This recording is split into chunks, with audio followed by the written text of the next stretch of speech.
Hello, friends. In this interview, I speak with Mark Buchanan. I'm actually really quite excited about this episode because it has a bit more of a local bent, and the content of this episode is something that I've been thinking about for a long time. We speak about building relationships with Indigenous peoples of our local area. So we are in Calgary, Alberta. He speaks about how he has built relationships with those living on our local reserve here.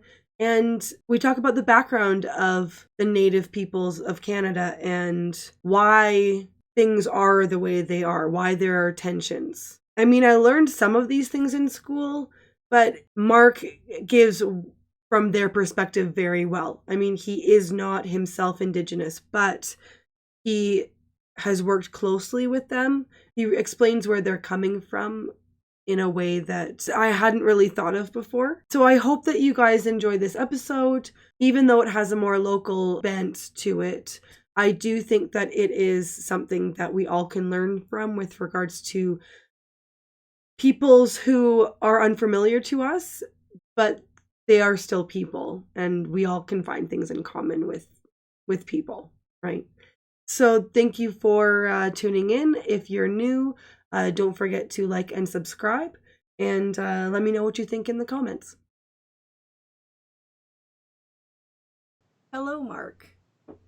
Hi, Andrea. Nice to see you again. We've had a little technical difficulty, but we made it. So, Yes, here. Good. okay. So let's see where we. Okay.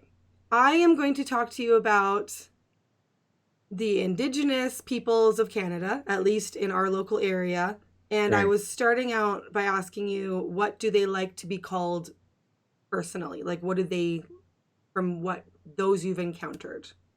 Yeah, I've worked with closely with three communities on Vancouver Island, the Cowichan people, and here in southern Alberta with the Stoney Nakoda people and with the Dene people on Tutina.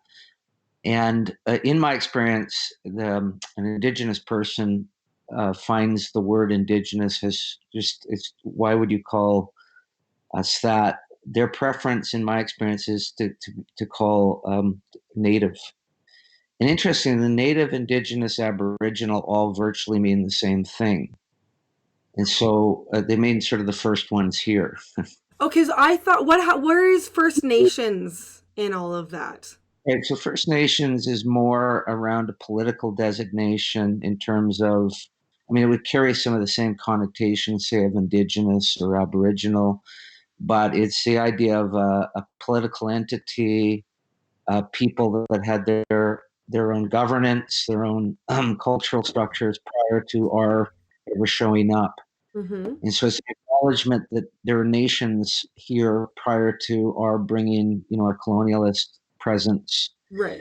So it's more has that kind of connotation of a political um, entity, Mm-hmm. whereas indigenous, Aboriginal, Native, etc., refers to the people themselves. Who are the people? Who are the first people here?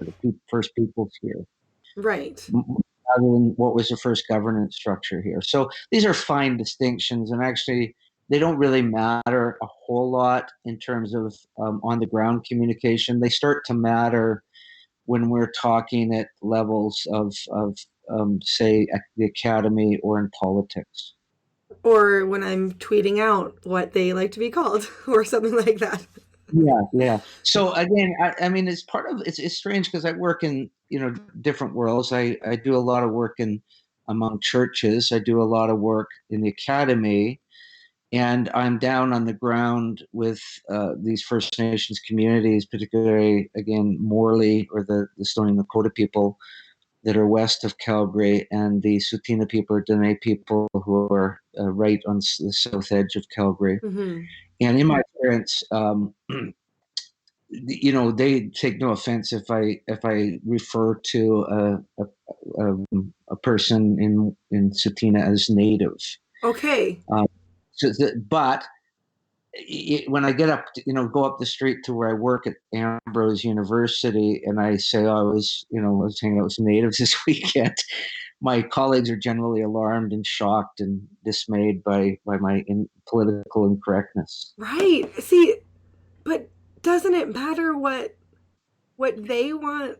I lean into that. So I tend to be.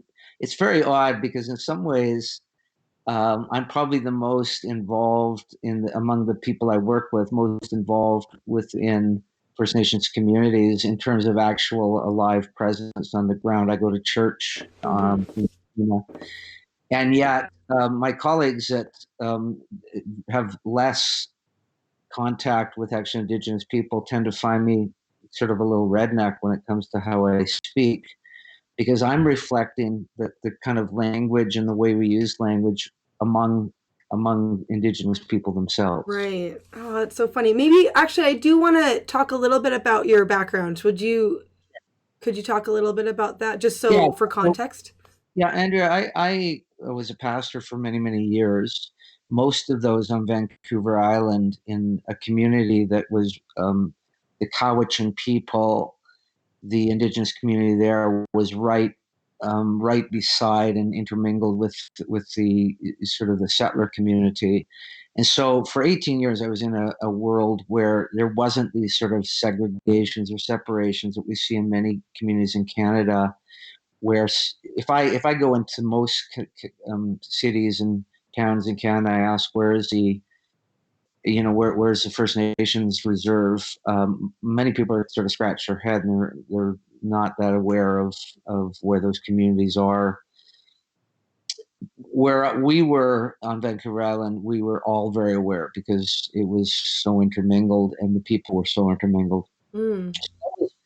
My and I was leading a church there that began to sort of say, well, these are our neighbors, and yet we're still living as though we're apart. Mhm. And so we started as a church a major initiative toward just living as good friends and good neighbors with the Cowichan people. So that was my experience there. I moved 6 years ago to Calgary to take up a faculty role at Ambrose University and Seminary, Mhm. and one of the things that we were really, my wife and I were very much missing is our engagement with Indigenous people. We really fell in love with the people of the West Coast, the Cowichan people. And so my wife particularly took initiative within the first few months of being here in 2013, and she got quite involved and continues to be very involved with Morley and the Stoney Nakoda people there. And then in the last year, we've developed some very profound relationships in Sutina, which is again the community south of Calgary, Mhm. and that's actually where we go to church now. So Mhm. we're equally engaged in both communities, and in some ways in different ways. Our connection in Morley is with a group of people mostly around the food bank there. Okay. And we have friends beyond that, but that's kind of our excuse for being there. And then our connection on Satina is largely around our church, St. Barnabas Anglican Church There's it's an Anglican? yeah. Cool. I don't know what I was picturing, but it wasn't a Yeah, liturgical. well, I mean, part of the interesting thing in most of southern Alberta, there's been a significant Anglican influence, a significant United Church influence, a significant Catholic influence, but the other major influence has been Pentecostalism. Okay. And so a lot of the reserves in southern Alberta and northern Alberta have this significant historical influence through Pentecostalism. That has not really been part of the background for Sutina. It has been for Morley. Okay.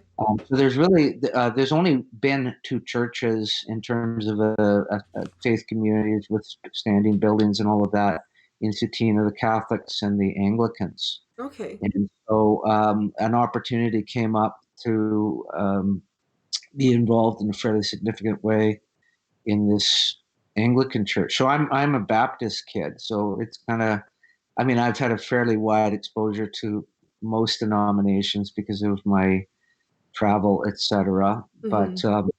But yeah, this is an odd thing for a Baptist kid to be attending an Anglican church. Yeah. Well, okay. So where do I want to start, Mark? I want to start with Well, I'll start with where I'm coming from. So I want to know, okay, where to even begin if you want to. Like, I grew up in that area right beside the Tsutsuna Reserve. So on that. That's okay. So I grew up right beside there. I worked at a local video store. Yep. That that was my, I had some interactions with people who would come and rent videos. That was fine. Yeah. That was nice. And I get gas sometimes from there. But that's kind of it. And Yeah. and again, like, I definitely could be doing more. I don't even know where to begin Yeah. to interact with, other Right. than going and, like, get it. I could get my gas more from there. But that's, I don't even know where Yeah. to start, you know?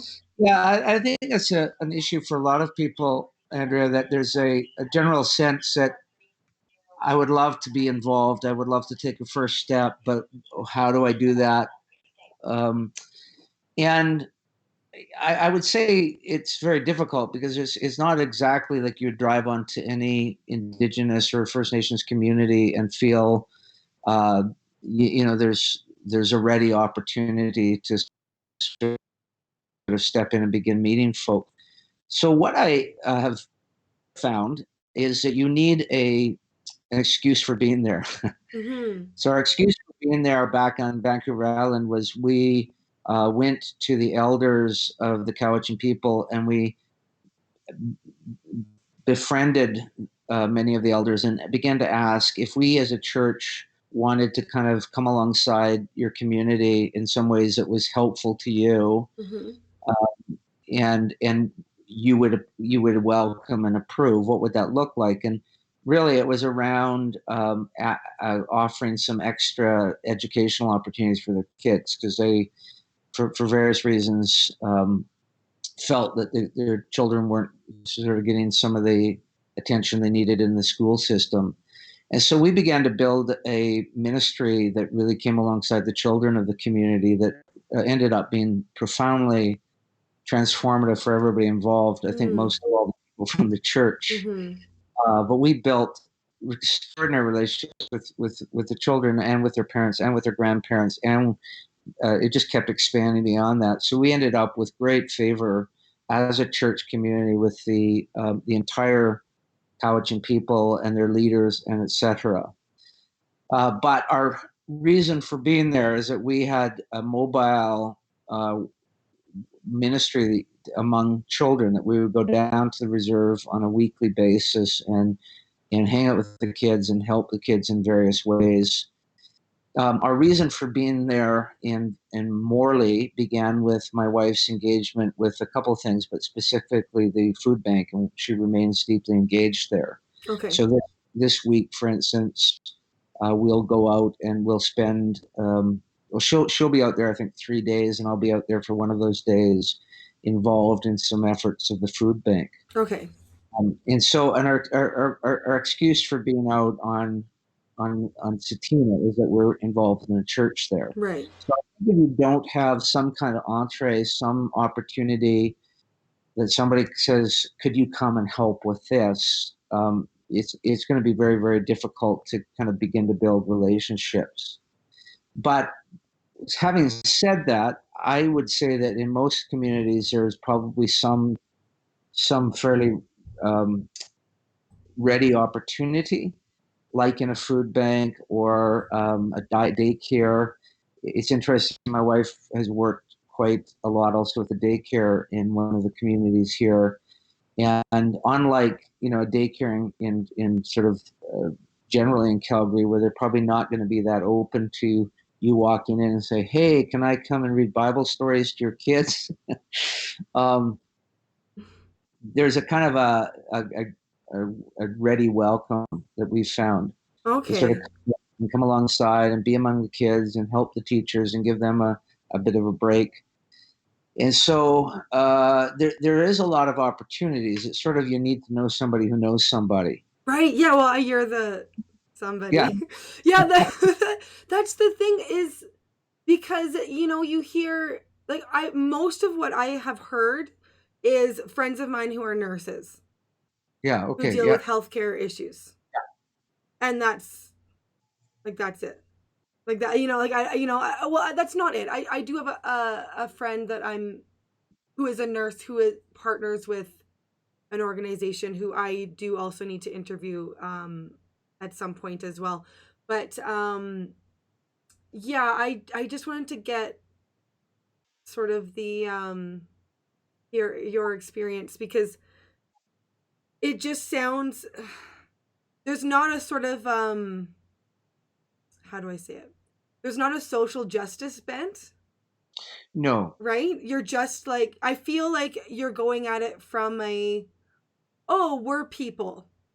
Yeah, Andrea, that's so good that the conversation took this turn because one of the things that my wife and I and actually our entire church community on Vancouver Island went in initially with a bit of now we're going to come help you poor people. Now we're going to rescue you for something. Right. And this had to get kind of burned out of us because it's completely a miss.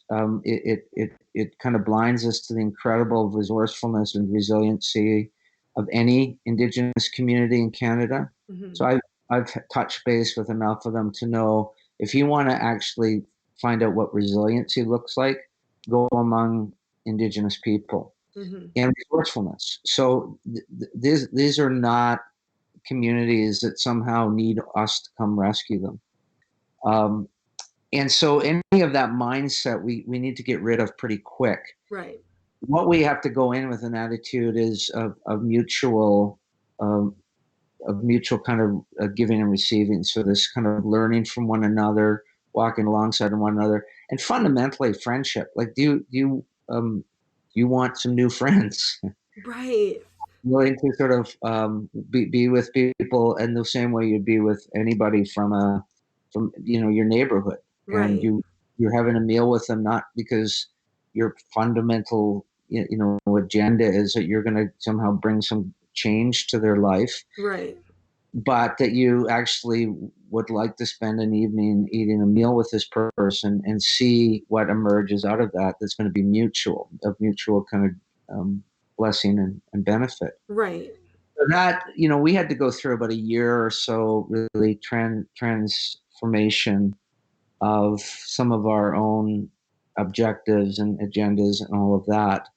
But this has been like 20 some years that I've been involved with um, First Nations communities, and my what I see it now. These are my friends, Right. and I'm going to spend time with my friends, and out of that emerges, like in any friendship, deep and meaningful conversations. It's the relationship, right? Yeah, and some that have a profound effect and change on me, Mm-hmm. and vice versa. So it's really if you have to shift over and say, am I going primarily with the motivation of friendship? Right. Yeah, and that's the thing. And I do want to correct like the I have heard of like the idea of like you don't want to be a white savior. Like, that and I did hear that from this gal I want to speak about. And that's kind of what you're describing of that sort of Yeah. idea. So, but I also don't want to go in with a sense of shame as I'm so bad. I'm horrible from my own heritage. The people who want that the least are Native people. They're not interested in our guilt. They're not interested in their shame. Um, the general response I hear from Indigenous people is, "That's your problem. Go work it out. Don't bring it to me. It's not And my." call us natives. Yeah, yeah. Apparently. Well, you watch me bouncing back and forth on Yeah, that. I'm trying to kind of respect my academic I world, but also know. my world among the actual people. Um, but my wife often quotes an Indigenous elder that this is the line: if you've come to help us or rescue us, don't bother. But if you've come because your freedom is bound up with our freedom, then let's walk together. And there's a sense Wow. where our freedom is also been constrained, um, from our colonialist past. So it's not like we go around feeling shame or guilt, but the sense that we have inherited an enormous amount of privilege that we're mostly unaware of and blind to. Mm-hmm. It's not that, again, we need to, or any Indigenous person I'm aware of wants us to feel guilt about that. Mm-hmm. But the reality is, I mean, it's very easy to kind of white people get all kind of tensed up and defensive around the even concept of white Yeah. privilege. Yeah. What white privilege generally, what it fundamentally means is, if I get pulled over by the police, it's because I was speeding, not because I'm white. If Right. I get followed around in Walmart by the security, it's because I actually have some track record of shoplifting, not because I'm white. Right.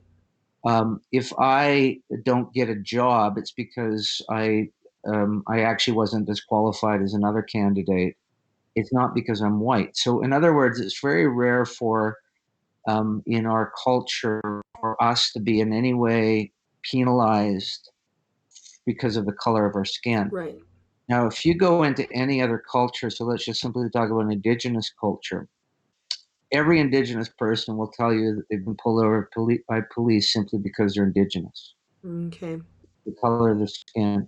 They've been followed around Walmart simply because they're indigenous. They haven't got the job because they're indigenous. Mm-hmm. In other words, their indigenous identity has played a role in some limitations that they've had that for you and I, we wouldn't be aware of those limitations. Right. At least our skin color wouldn't be a factor in it. And Right. so white privilege isn't like somehow everything comes to us on a silver platter. Right. It means that we never actually um, we never have to worry about our skin color being a detriment to our employment or our Being in you certain know spaces. exactly. Thank you. Well put. So that's the thing, and that's I mean honestly for me, I've had to be in those spaces where I'm not the dominant culture. So I'm on a First Nations reserve, or I'm in some other continent where I'm kind of the minority, to begin to sort of feel, okay, I think I understand where I've lived in this skin for all my life, and I've never really quite understood that within my culture, this has given me certain advantage that people that without the skin color don't have. So, and again, it's not that you feel guilty, because what are you going to do? You can't change it. Right. It's simply saying, this has given me certain advantage or privilege that my friends across the street don't have.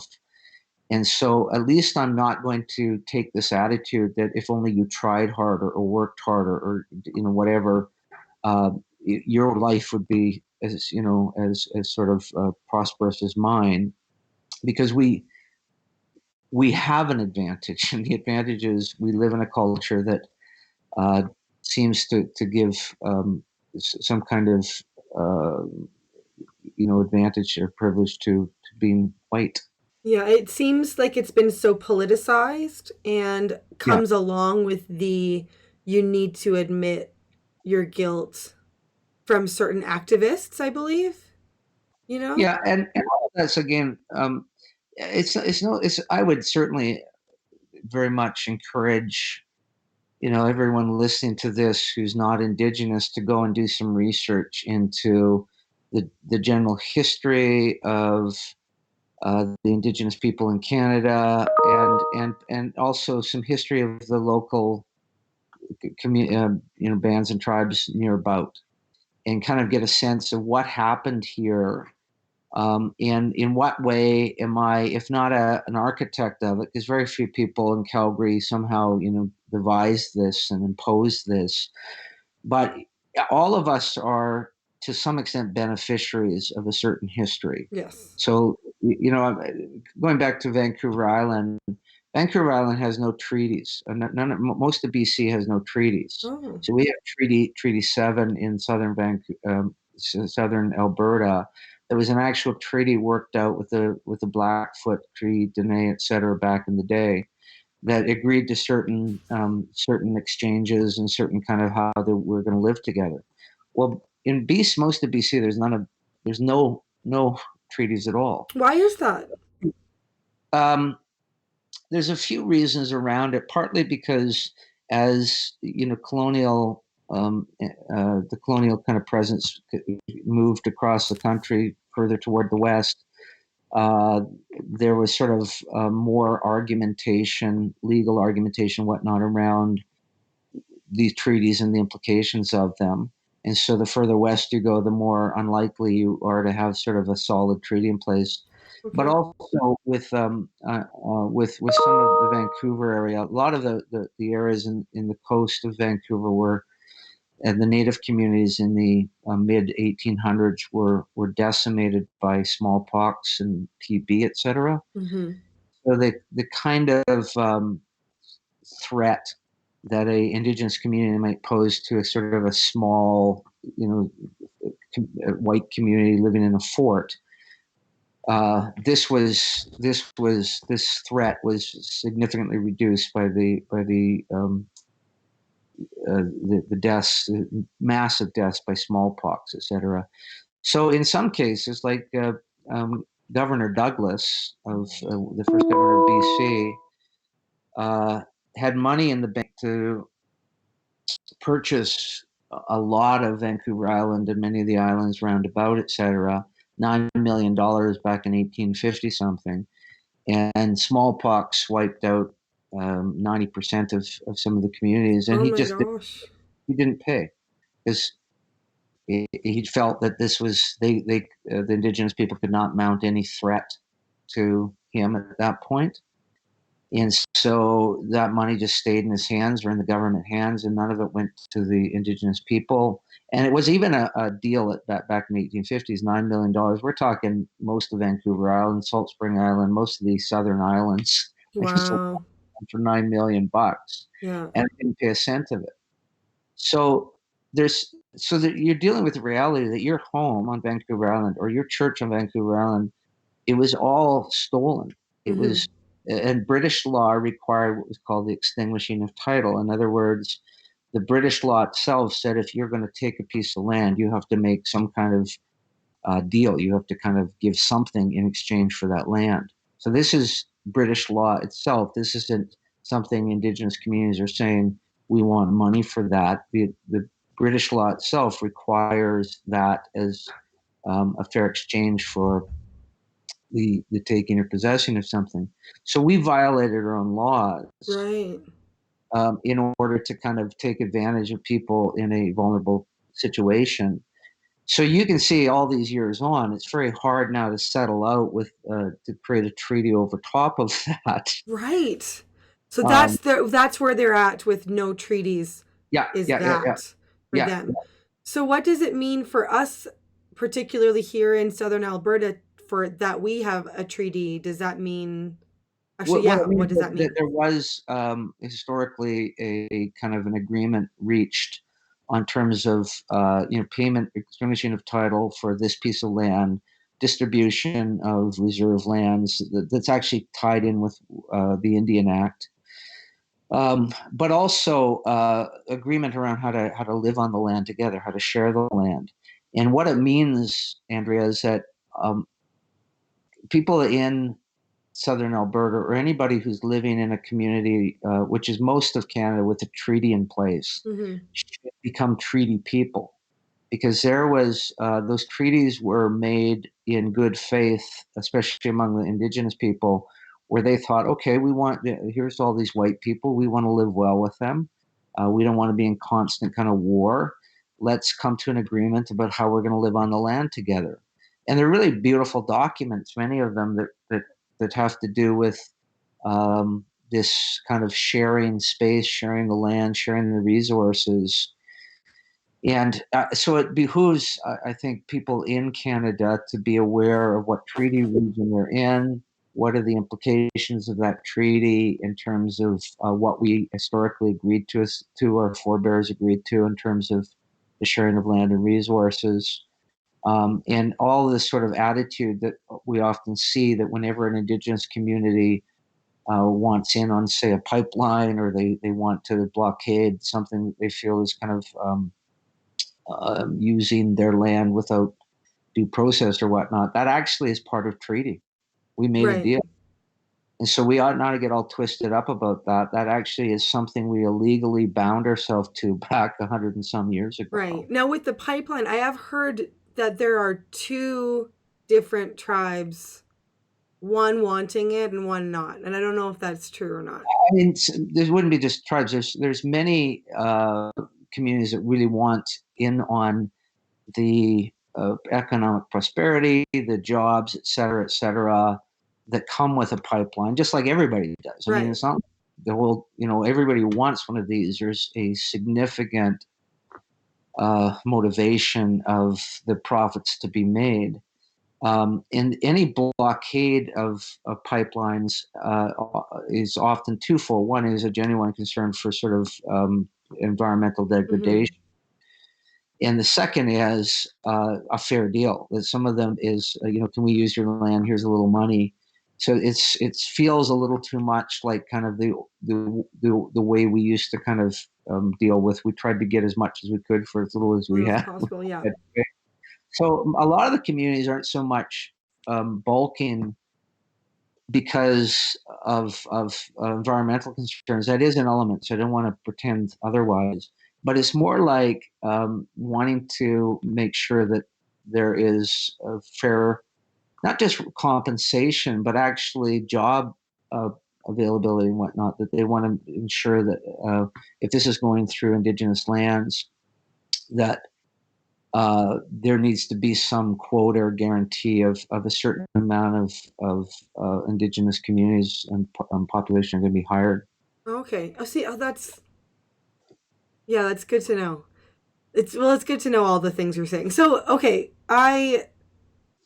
here are the two attitudes that I see from, I guess, well, I've lived here all my life, so towards the our the local, not just local, but Canada's native population. And so the one is, I guess, I'll give a more charitable. So like, it's too bad what happened.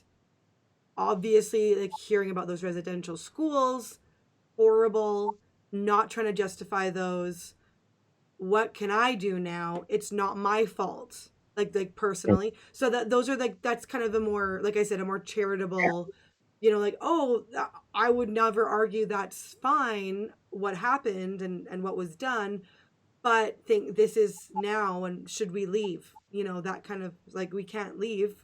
And I don't think very rarely would an Indigenous person want you to leave or ask you Right, to leave. right. So there's Yeah, that, and then there's this sort of romanticization, the sort of the noble savage trope that people look and say, well, they're perfect.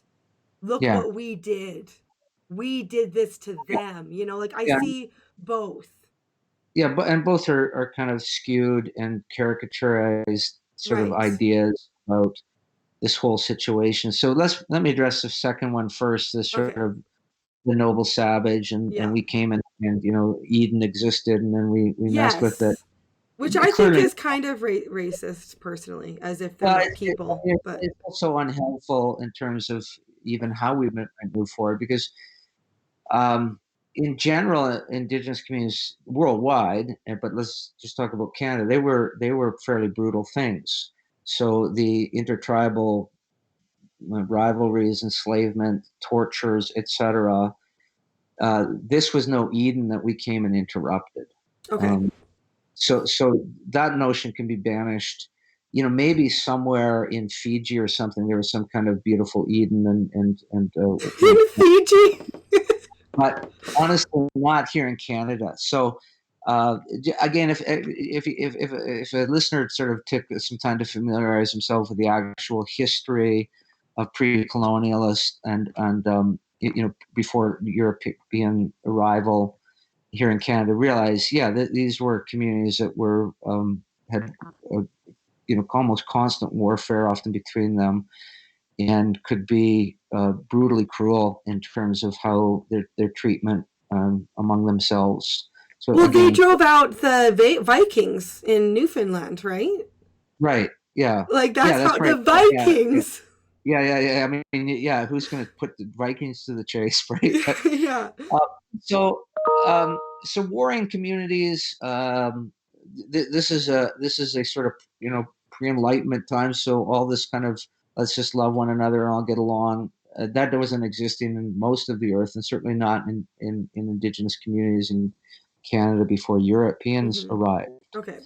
I think the real failure of the European arrival wasn't that we came and broke up Eden, but we actually failed to bring a true representation of the gospel.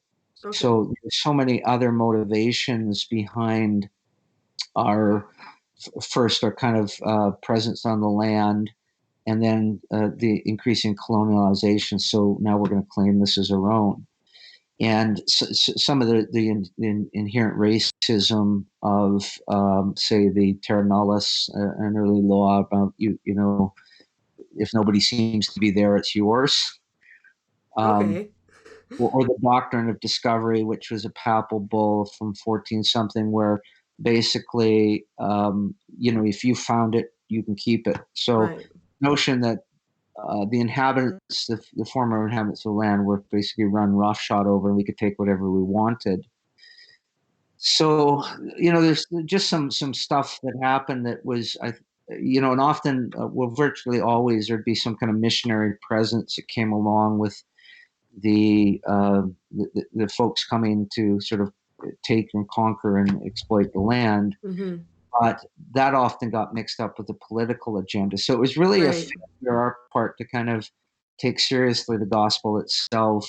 Uh, um, so that's part of it. Well, And looking at and them so as this, like savages, right, as opposed to like yeah, yeah, yeah. equal So man. there is a kind of totally this this sense of these benighted heathen people that have had no sense of the reality or the presence of God, and we're going to bring them God, but we're going to bring them we're going to enforce conversions, or we're never going to really invite them, include them in in our world, Hmm. et cetera, et cetera. So all of that kind of racism that's in part of human history was very much present in this story.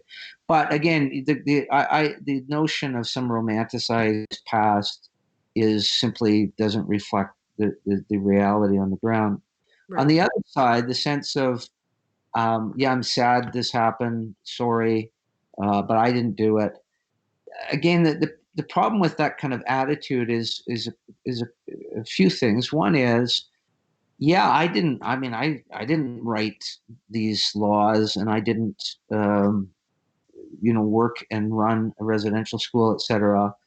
But in some ways, there's this long, long history from which you and I, as from European descent, have benefited at the expense of the people that were first here in the land, and we have Hmm. benefited in ways we can't even begin to toad up.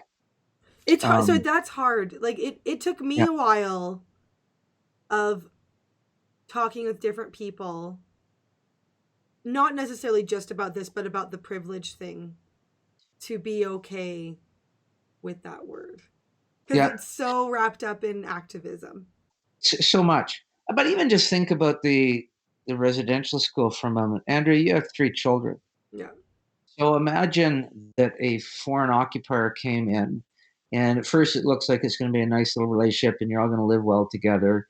But more and more of the foreign people come and start taking over more and more of the land. So you get squeezed off into parts. And part of the problem with reserves, a lot of communities were migratory. Yeah. So they were moving around, following the elk or the buffalo or the whatever, and now they're locked into a geographic zone and Hmm. all of those migratory habits. So that the deeply formative habits of a community get with a stroke of the pen, the very way of life of the community is ended. Yeah. So now you're stuffed over in this little corner that you didn't really want. That wasn't the land you envisioned ever living on permanently, and now you're stuck there. and it's usually remote from any kind of opportunity for economic advancement. So, Sutina is had the benefit of being right beside Calgary and can capitalize on some of the economic opportunities with that. But most of the reserves in Canada are at a significant distance from some kind of economic center, and they don't have enough of a population base to develop a thriving economic center for themselves. So Okay. Sutina was even a half hour further away from Calgary. There's only 2,000 people. Okay. You can only get so much going with 2,000 people in Yeah. terms of economic prosperity and whatnot. So all of that's part of going on. But just imagine a foreign occupier comes in, they start to take over more and more. They start to push you more and more into some place you never envisioned living. They lock you into a situation legally where your land is never going to increase in value. So you can build a house or buy, you can do all of that, but that house is never in 100 years going to go up in value Why is that? because of the Indian Act. Because you can't. There's no what's called fee simple on reserve land, meaning you can't. It doesn't participate in the marketplace. You can't Oh, sell it. You can only lease it. So nobody can come and say, "I want to buy your land, and I'm going to pay you the inflation that it's accumulated over the last 15 years. So now here's an extra 200,000 from what you paid." That's happening all through Canada and not in reserves. So whatever that land was worth 100 years ago, it's worth today. So one of the reasons you see, a lack of motivation to, kind of do the upkeep of a home on a reserve is, well, just ask yourself, if my house was never increasing in value for how long I was here, how much motivation would I have to kind of keep doing yard work and housework and stuff, right. renovation on it. So so you get thrown into this piece of land that you never want envisioned living on permanently. The land is locked up in a legal structure that it'll never increase in monetary value. You usually don't have access to some sort of center of commercial prosperity. Often in many communities, you have bad water, Mm-hmm. etc. And then that power that came in and did all this one day comes and says, "We think we can educate your children better than you, and we're Mm-hmm. going to create a legal structure to take them away, often off the land where you won't see them except at Christmas and summer. And oh, and by the way, part of that is we're going to, in some form or another, abuse your children." And Mm. this will go on for several generations. And they took And their then when language away, right, as well? we're going to strip you of your culture, your language, your cultural identity. We're going to give you a number.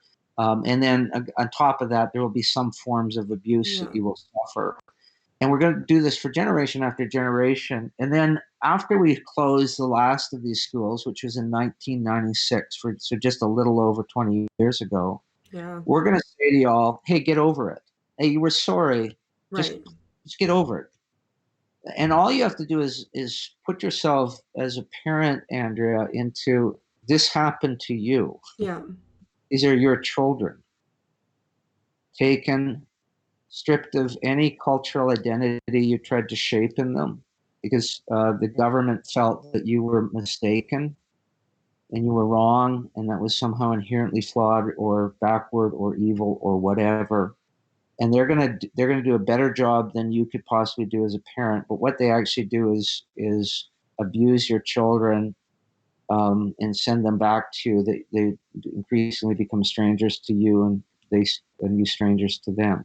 You might find some consolation in drink too, and you might, and if this goes on for generations, some of the patterns that have been deeply established in your family, um, would start to get shattered. So some of the ways you care for your kids, some of the ways you care for the land around you, all of Mm-hmm. this starts to simply fall apart. Mm. It's what we're observing now, 150 plus years post residential school, or I mean, of residential school, and then 20 years post residential school, is fallout from a long, long history that no, we didn't devise it, but um, in a sense, we're heirs of it and bystanders and witnesses to it. or we didn't know and we didn't really care. And now to simply sort of say to people who have either suffered, so there's many, many people on any of our, in our Indigenous communities who themselves attended residential school. And then there's the fallout from that. So their children may have not have gone, their grandchildren not, but there's still kind of all this dynamic playing out in their family life. Mm-hmm. So for us to simply say, yeah, sorry already, get over it, rather than saying, yeah, this is going to take a journey. This is something that all of us are going to have to walk together toward a different kind of future, and be massively patient with one another. Because if this kind of levels of trauma were visited on any human being, they're not going to simply shake it off. Right. And so I would come back to this thing I said earlier in the podcast. My experience over the last 20 years of walking with Indigenous people is I I learn what resiliency looks like from my Indigenous friends, not from my white friends. My white friends seem, and me included, seem very fragile in terms of dealing with any kind of upset, any kind of suffering. We don't. I don't have capacity for it. Most of my white friends don't. I'll tell you who my heroes are now are Indigenous people who have overcome unbelievable personal and corporate suffering and still have a tremendous sense of humor, abundant grace, a kindness of spirit, generosity, etc. They're my heroes. Hmm. Oh, that's really lots to think about. I gotta like get back into interview mode instead of like, oh, I have so many things to think about and to. Oh well, when I'm editing, I'll think about it when I rewatch this. So okay, so if we get to the point, even if I get to I or people watching or who Canada in general, Canadians can get to that place of patience and understanding and viewing like you said indigenous peoples as recovering from this trauma, it feels I feel very helpless. Yeah, Like even if I get there in yeah. like okay, let's have some patience, but I don't. I'm like what you I'm not like oh get over it already, but it is a sort of I don't know what to do to help. So now it gets really simple because I And think, now I feel white savior-ish. What can I yeah, help and with? that's what I would, and most of us who begin this journey feel white saviorish. Okay. I would say, keep talking to yourself about that, but you need to get rid of that. Right. Um, And so part of the white savior complex is I'm going to do something big, big scale. I'm going to go into this community and I'm going to change the experience or the future for, all the people here. And certainly that's how I began it. And what I realized is, no, actually, I'm going to rethink this and I'm going to build friendship. Right. And the friendship is going to be mutually transformative. Okay. I'm going to change. The people I'm in friendship will change.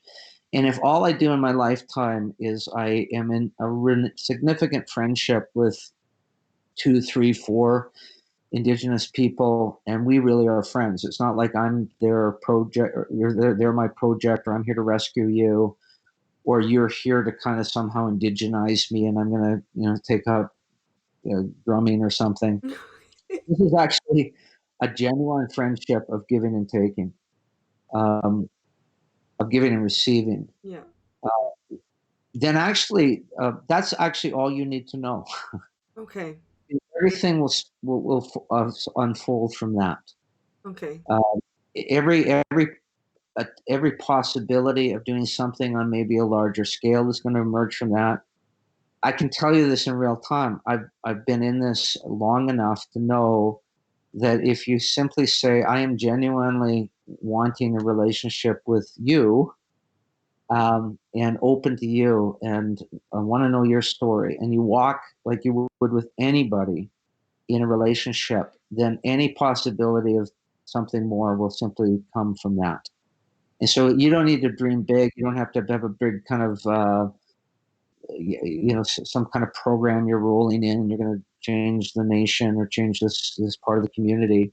That may come. So again, we've only been involved in Satina in this church for we've actually only been on the ground in the church for a little over 3 months, Mm-hmm. and only community for less than a year. But the relationships are significant and growing, and the possibilities we're finding for just kind of being more and more involved in various aspects of that community grow with them. Mm-hmm. One of my very first real Indigenous friend, who's still a dear friend, Tal James, remember him saying to me, he was a real tutor to me, and helped me sort of navigate how to sort of move through this space. Mm-hmm. But Tal said to me, Mark, if you have no Indigenous friends, then you have no Indigenous friends. Actually, the way Tal said is, yeah, if you have no Indian friends, uh, but We wouldn't want to no, offend any no. any like academics or activists. We want to avoid that. But he says, if you have no Indigenous friends, you have no Indigenous friends. If you have one Indigenous friend, you have many.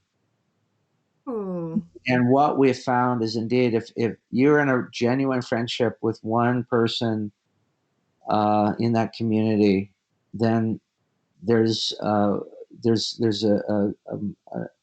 willingness to trust you, a willingness to kind of walk with you, and that will play out across a large field. So that's what I would say.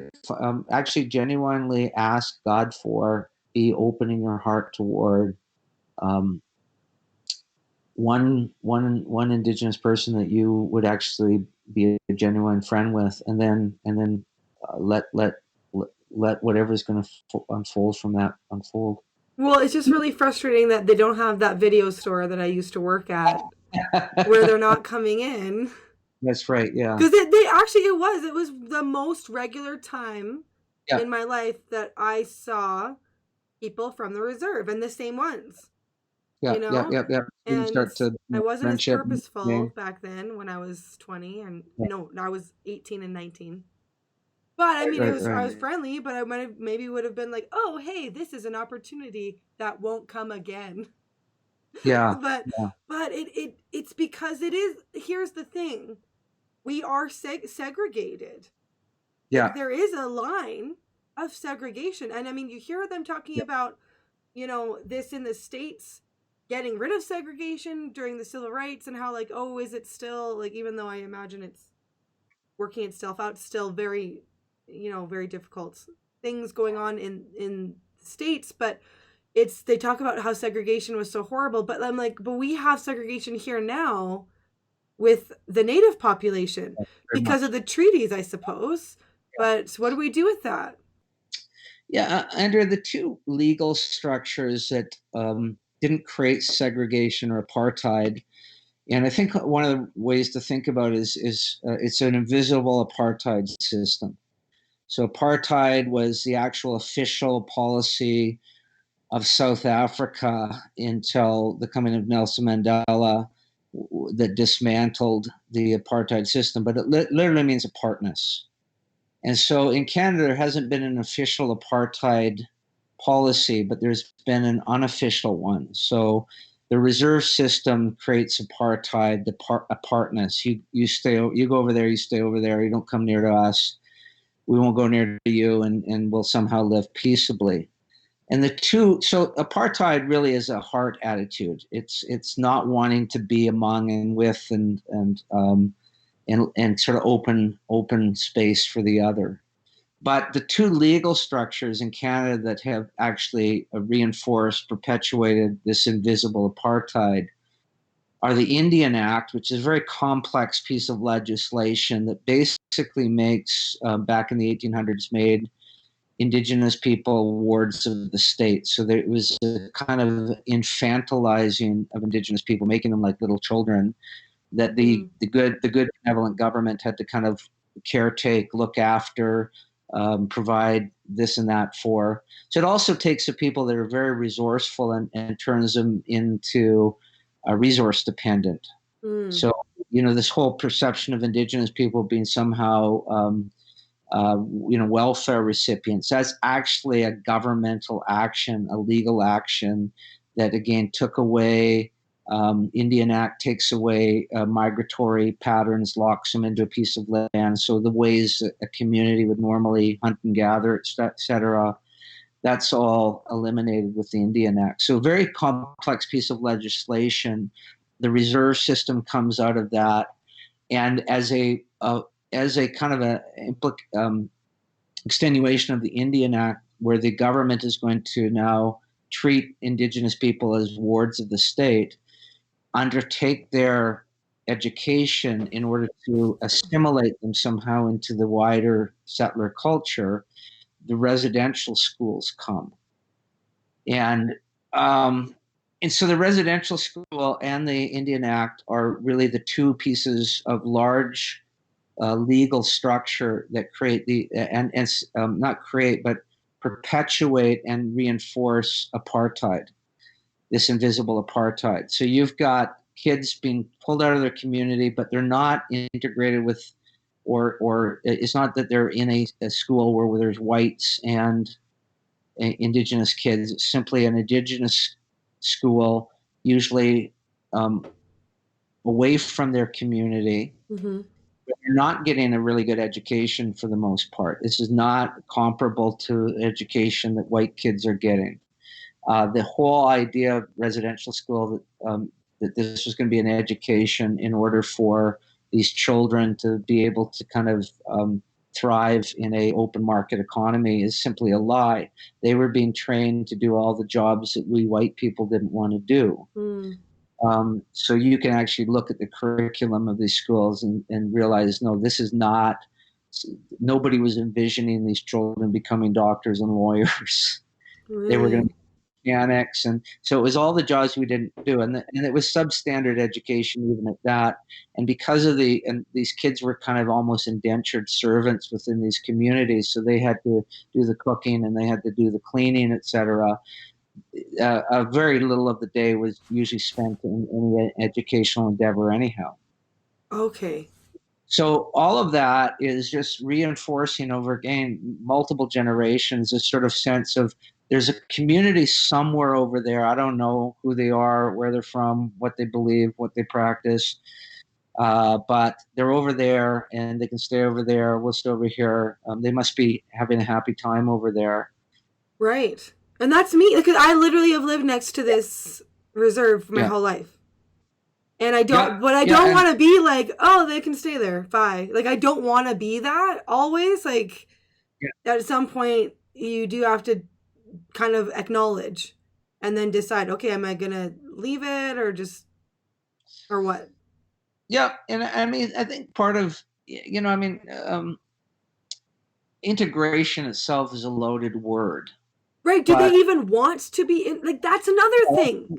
There's implications, but I mean, really, there's three alternatives when you come and live alongside a community and a culture different from your own. So the three alternatives are segregation, and this doesn't have to be legally entrenched. It's simply, you stay over there, I'll stay over here. You can do what you want, we'll do it, but just let's not bother each other. So that's a segregationist kind of approach. The other is assimilationist, which is you can come over here, but you have to look like us, sound like us, be like us, dress like us, talk like us, think like us, and then we can all get along.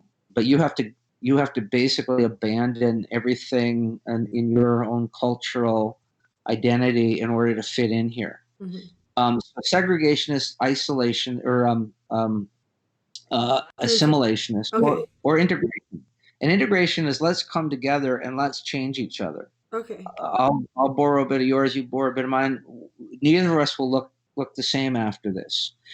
And generally what's happened in most cultures, but let's again just talk about Canada, is we've adopted unthinkingly, but we've entrenched some of it in law, but most of it's just been attitudes of our heart. We're segregationist and assimilationist. So our attitude is basically, yeah, you do whatever you want, but just don't come over here. Don't come near. Don't ask me to participate.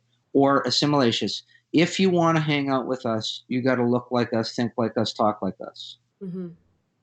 What we haven't done with certainly Indigenous populations is an integrationist, or an integrated concept where, actually let's walk together and mutually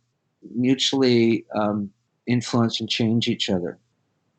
And I don't know if there's any other. I don't think there's really a third option in terms of living alongside people who are different from us. It seems. Oh, sorry. Were you gonna? Yeah, that's it. Yeah.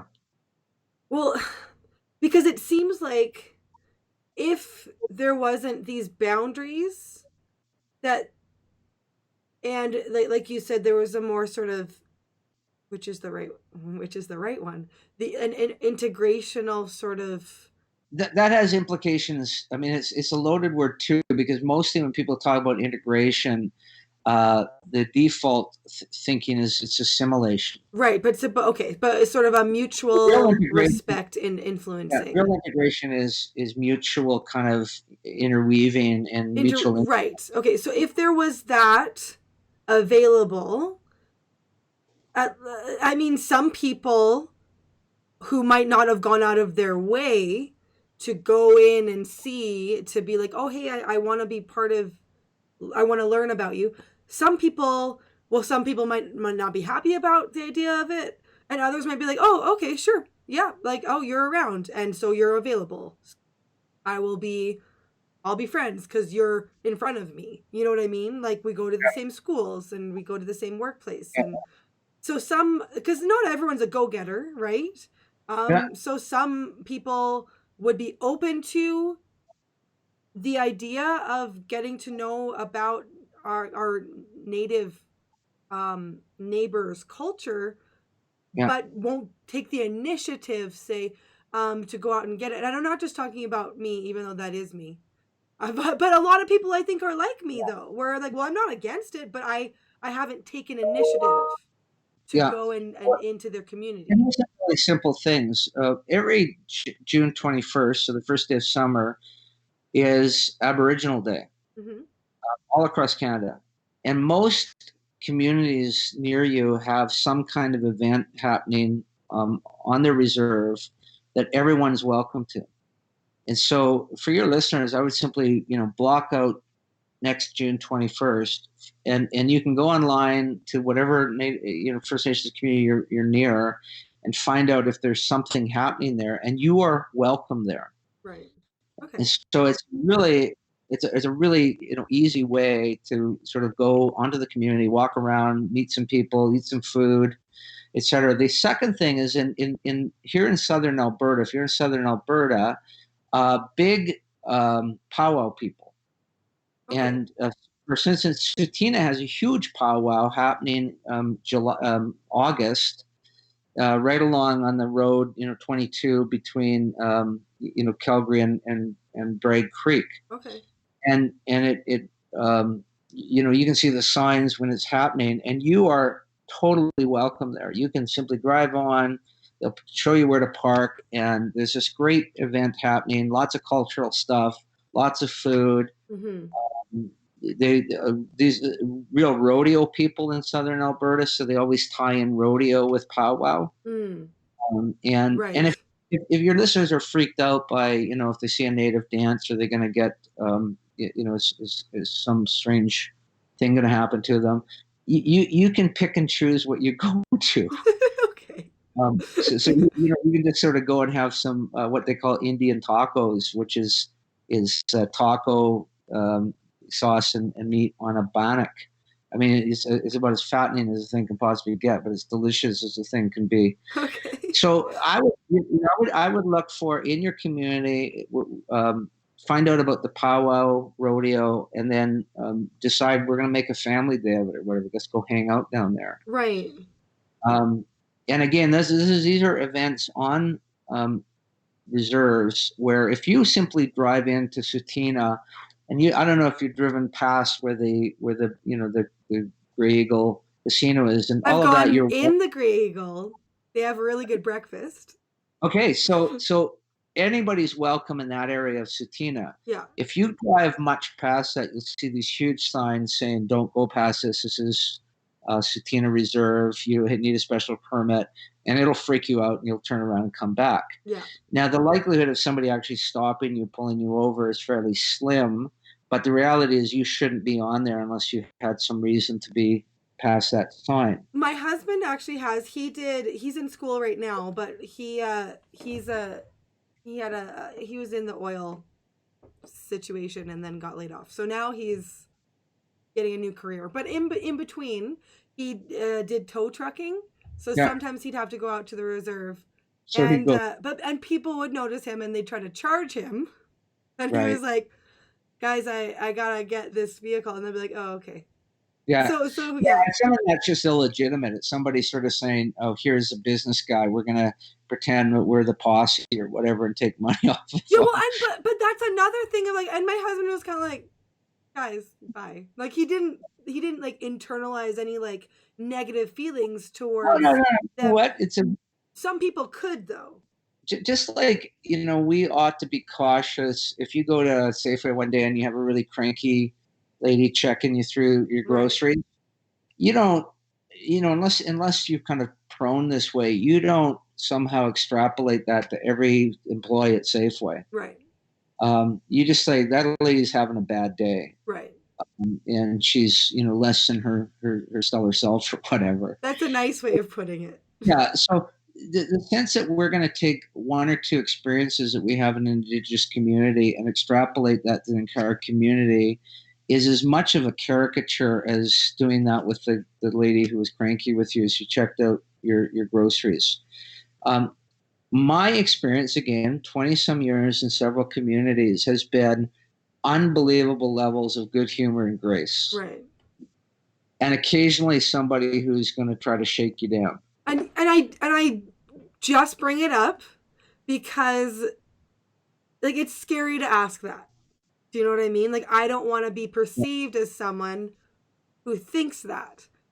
But I know if people are watching, they're thinking, why didn't she ask that? Because that's what I think. Or, oh, I wonder, but we're all thinking, like I want to go where the caricature is because I want to address it.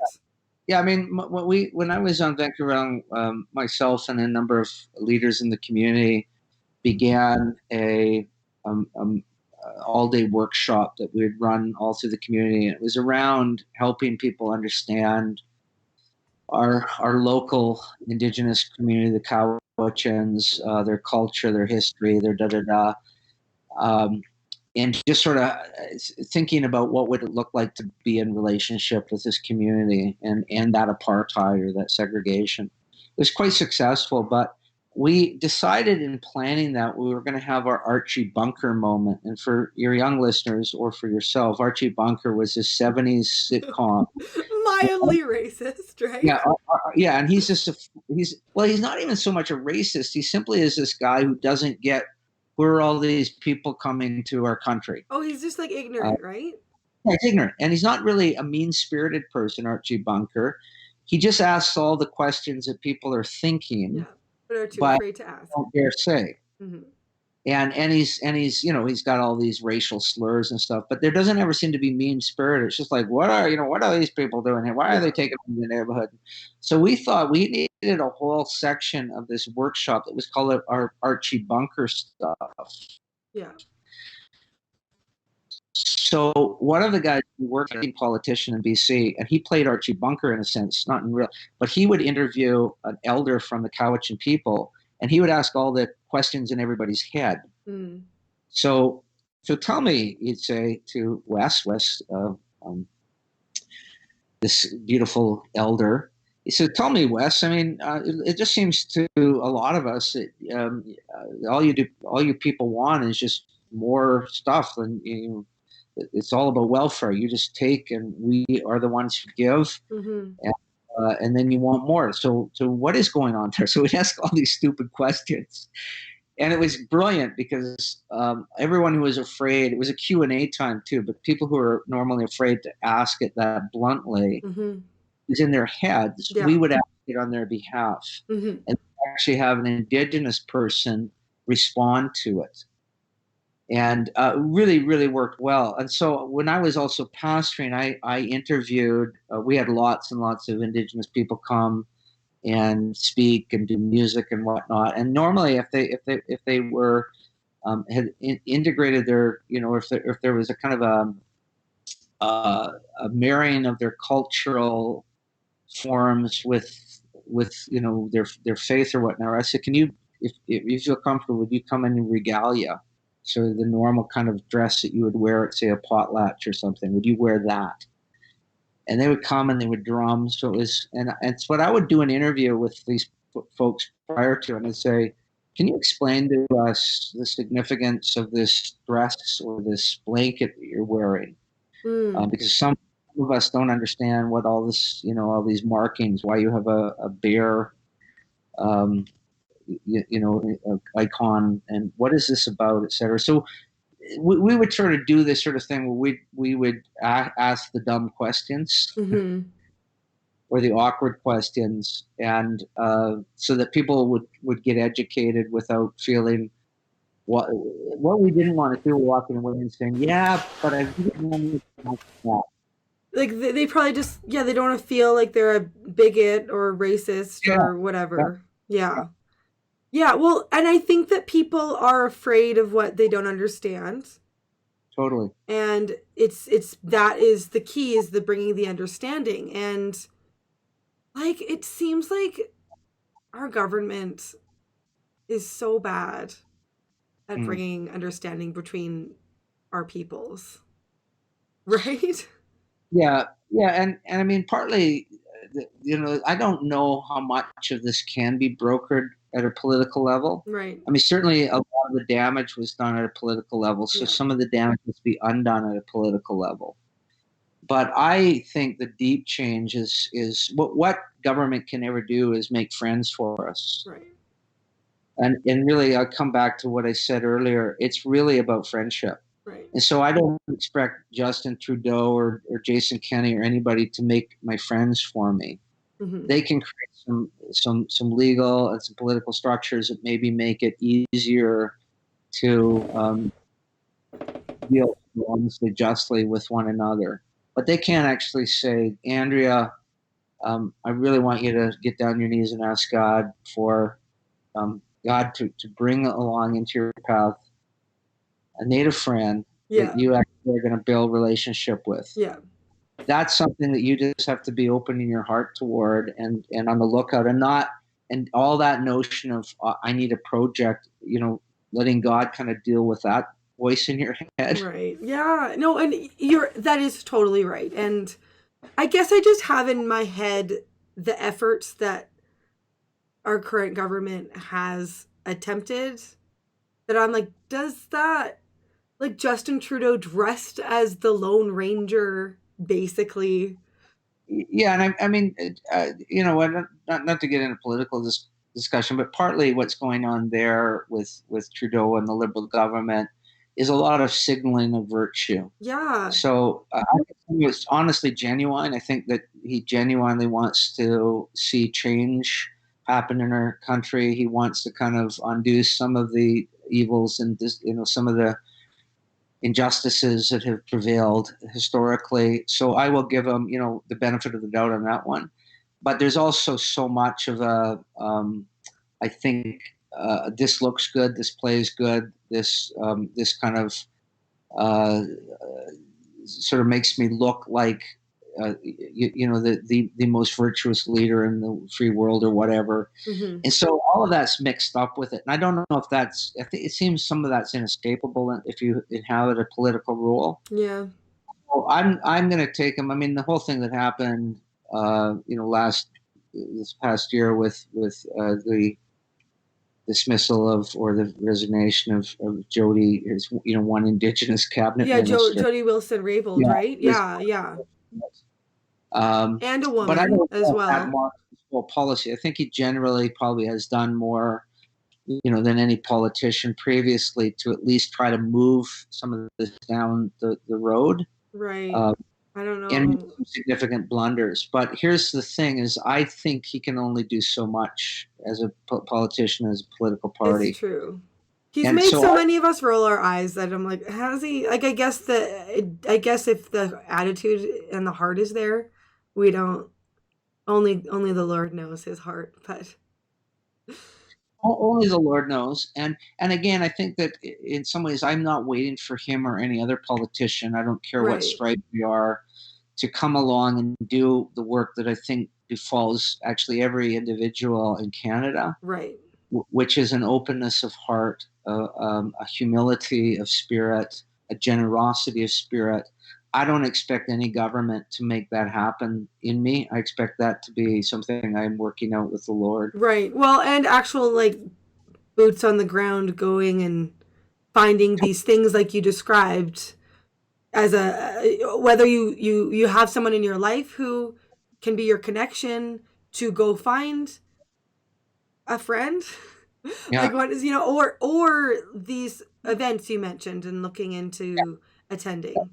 such a great place to start. Like if a listener is saying, "Yeah, I'll have that openness at heart, I'll start praying," but um, No one's to coming. actually put yourself in the place Mm, where you've increased the likelihood of a conversation that could lead somewhere. mm, June 21st, Aboriginal Day, all across Canada, or look for the local powwow slash rodeo happening in a reserve near you. mm-hmm. And the dates is expanding a week or so.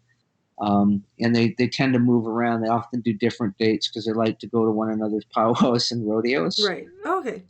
So, if you could probably all through, July and August, hit several communities within a few hours drive of wherever your listeners are, and attend those things. And they're tons of fun. And they really are. They're great fun.